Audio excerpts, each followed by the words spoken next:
Alright, another water heater install. I'm gonna try to do this step by step in one video. I like to move pretty fast, so this might be a little difficult for me, but let's see how it goes. First thing you wanna do is shut your water off to your tank. That should always be on the cold side. Obviously, shutting the cold side off stops the water from coming through, and there's no pressure to push water out of the hot side.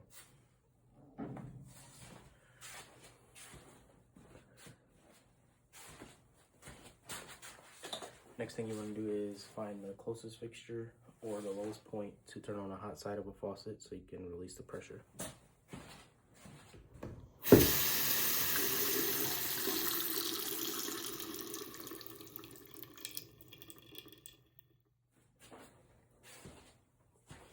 Next, you want to hook up your either a hose. I got a transfer pump here, same thing. Hook it up to your drain port on the bottom of the tank. Open it up and start draining the tank.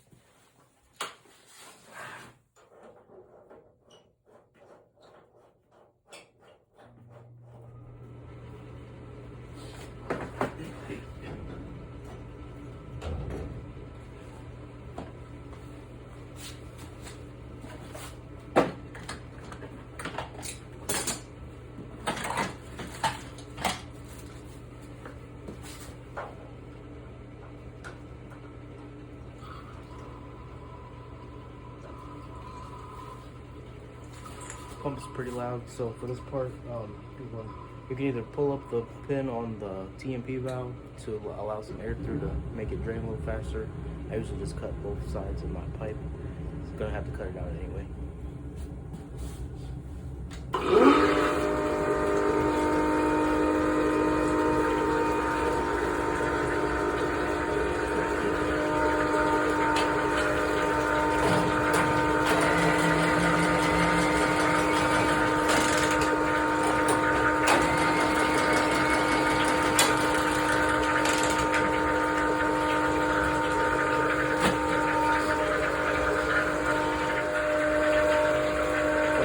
Shut your gas line off before you disconnect the gas line. And then we're going to take the fuel apart with the 1/4-inch screws.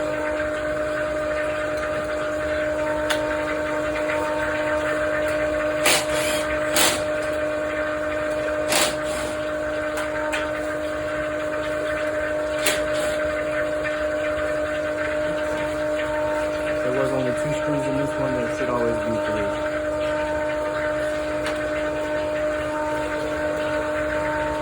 Now we'll take our gas line apart, and then we'll go out, grab the new tank, and then bring that down while this is still draining. Move this one out of the way, no matter what, and then prep the new one, and then get it put in place.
Now we're gonna prep this one up while that one is still draining.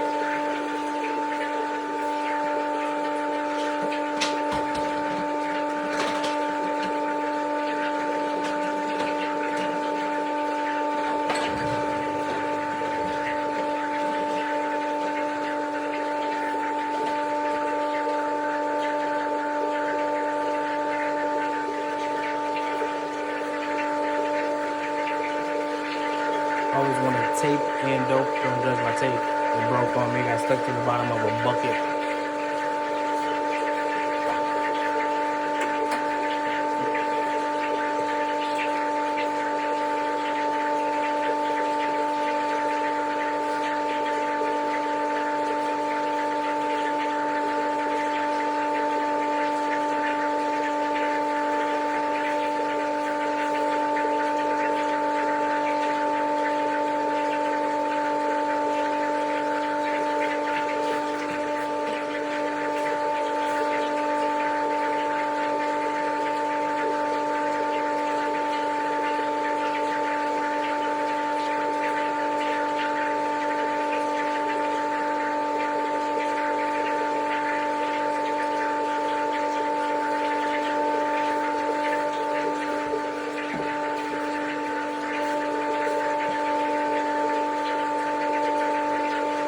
going to be pro pressing, so I have 2 pro press female adapters threaded on the inside.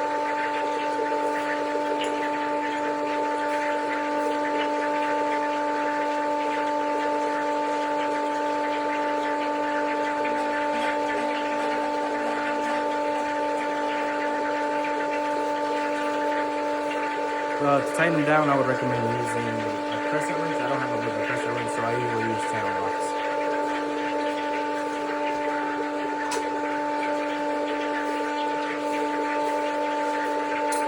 And I only say crescent wrench because the channel locks have teeth, so they could potentially scrape up the fittings.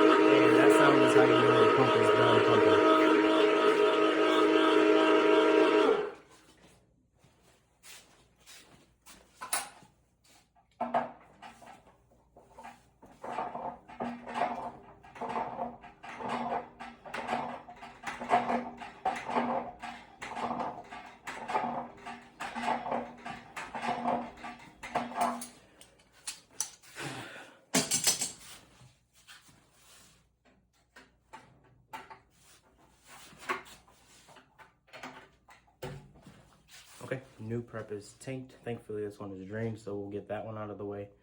Move this one over and then put it in.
I'm going to reuse the drop on the TMP because that's only for emergency uses only. So there should never be water running through this anyway, unless there's an issue.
Almost perfect on the water line lengths, but we're going to cut them a little higher.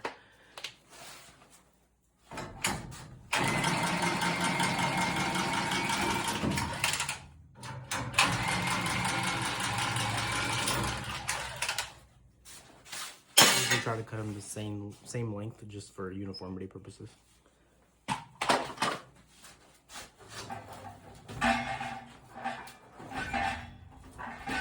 And you can do this part in whatever order you want. I usually line up the flue first, then I'll do my water line so it can fill up while I'm doing the gas line. Sometimes the gas line is harder to configure, so you can do the gas line first if you wanted to.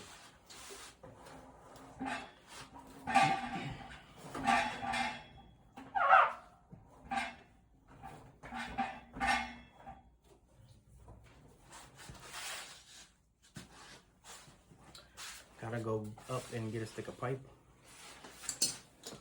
Always take something out before you bring something in.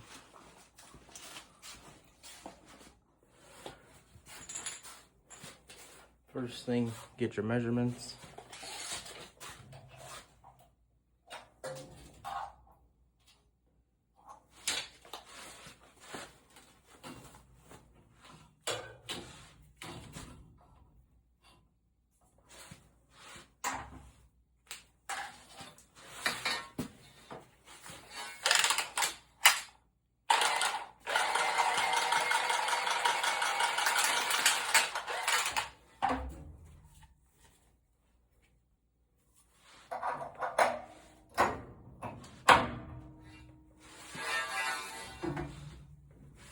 As you can see, the pipes are touching and there's barely any play in it, so we're going to be using slip couplings.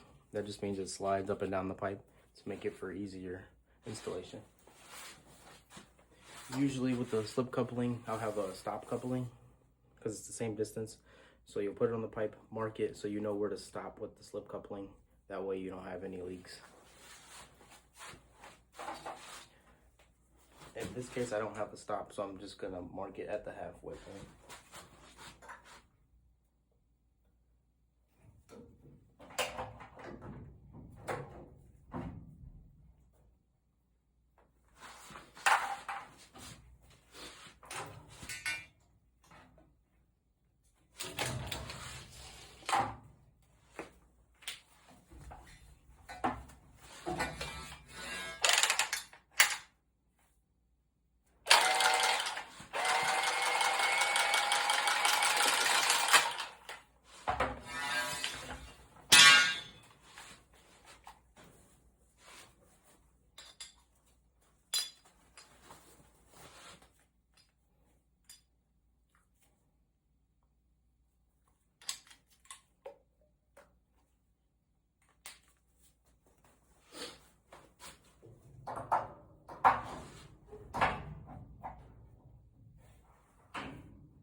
Now we just gotta tighten everything down up top, throw our screws in our flue pipe, and then we'll work on the gas line.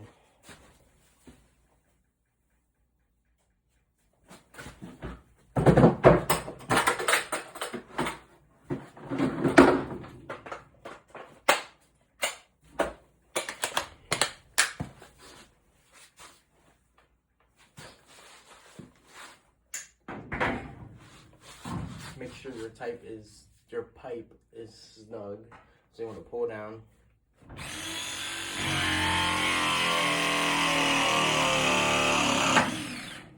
Make sure your coupling is still on your marked spot.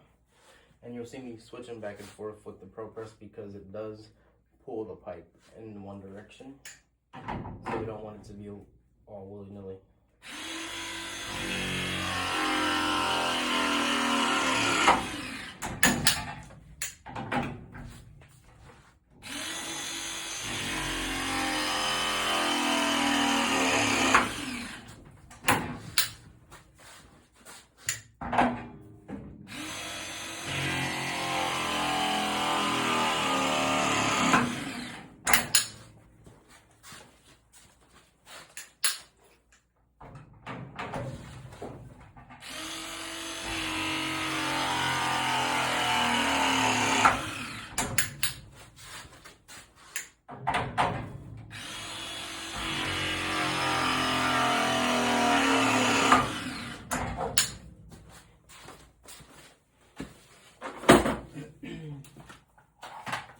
Now we'll turn our water back on.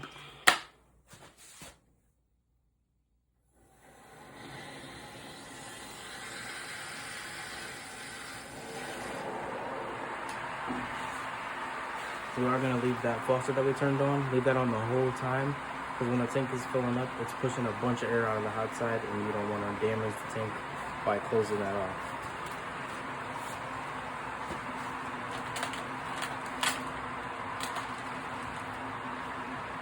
Some tanks don't come with screws. This one actually came with screws.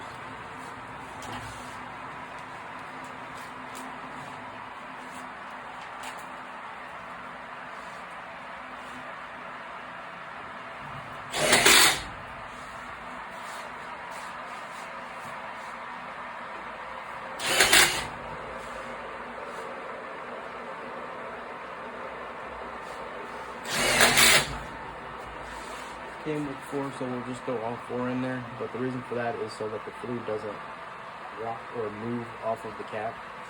We don't want that gas coming back into the house.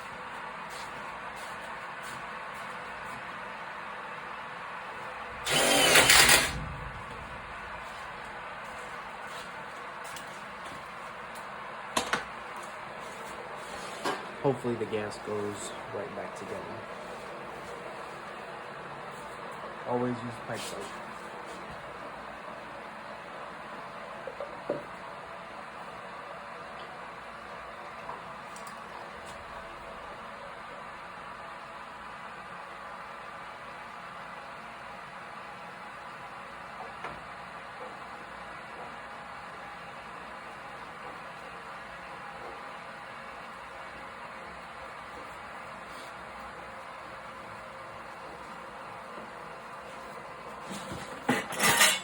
You always want to support what you're pulling against with the wrench, so you usually want to have 2 wrenches. For the gas control valve, I usually just hold it with one hand and tighten it together.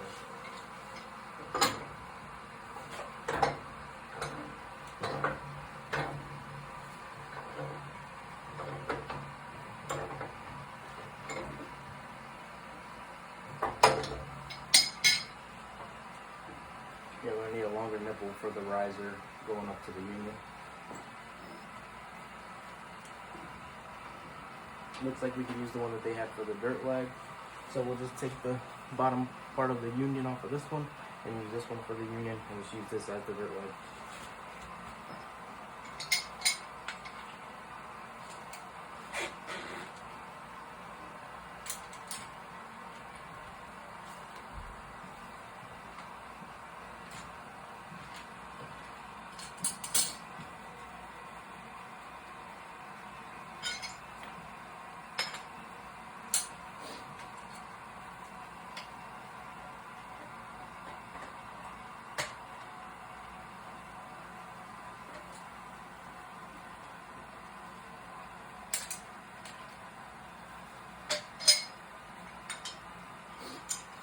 Make sure you have two pipe wrenches and not channel locks with dirty teeth.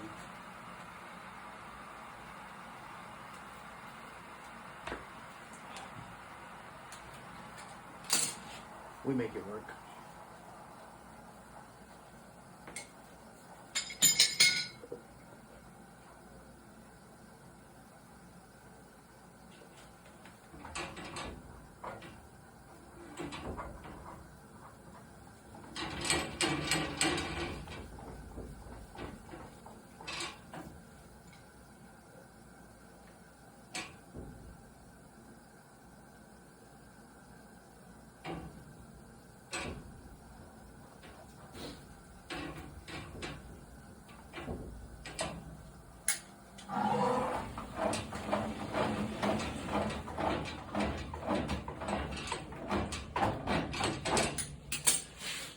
That sound was the water going up the hot side. And we're gonna go make sure water's coming out of our faucet and shut the faucet off.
our leg should be at least 3 inches long.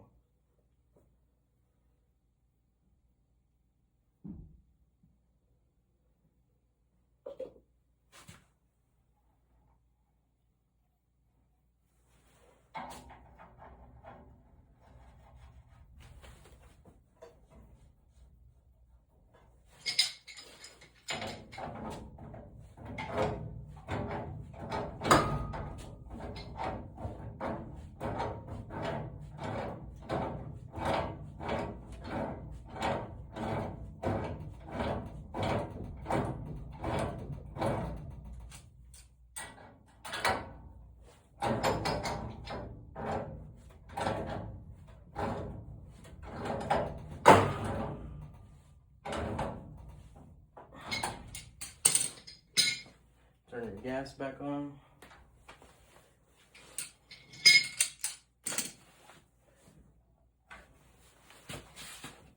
Now to fire it up, we're just gonna turn the knob to pilot here, and then we'll just click this igniter until you get a pilot flame through the sight glass down there.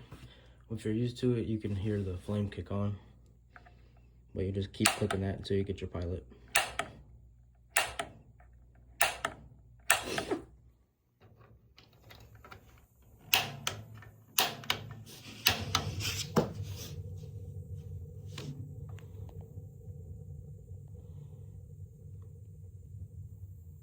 There's your pilot light. Once you got your pilot light on, you just keep holding this top button down until your light starts blinking, and that's how you know it is operating.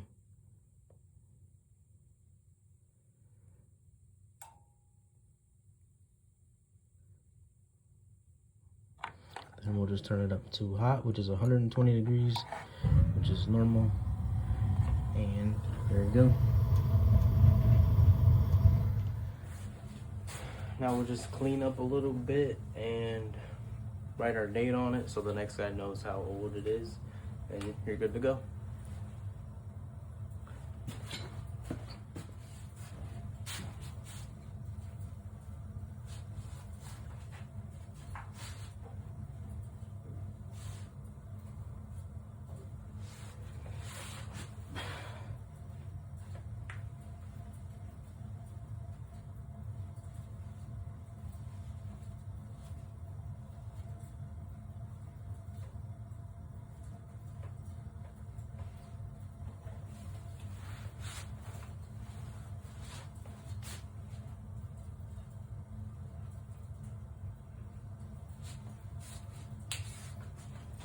And I did not install an expansion tank on this because they do not have a pressure reducing valve on their main water line coming into the house, and their water pressure is within the threshold that it's supposed to be in, so it's not too high.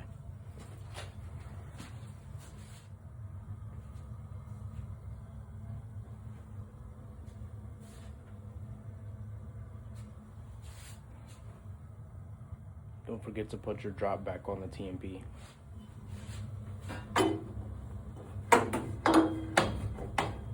And this should be within 6 inches from the ground.